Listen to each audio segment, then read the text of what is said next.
Friends, তোমরা কি জানো আজকে আমাদের পুকুরে ভেজেলি ঠাম্মা মাছ ধরছে। একদম মানে হাত দিয়ে জলের মধ্যে চটকে চটকে তারপরে মাছ ধরছে। ভেজেলি ঠাম্মা জানো কত সুন্দর মাছ ধরতে পারে। মাম্মা একটু দেখাও সবাইকে। আচ্ছা, দেখাচ্ছি। পিসি দেখো কত সুন্দর মাছ ধরতে পারে।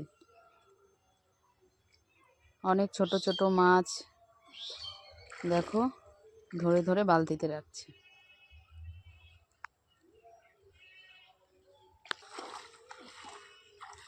জল অনেক কমে গেছে।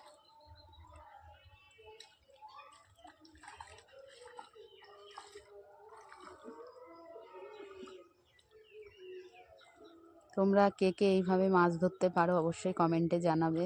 আমি কিন্তু পারি না, কিন্তু পিসি খুব সুন্দর মাছ ধরতে পারে। ওই দেখো আরও একটা মাছ পেয়ে গেল, রেখে আসছে।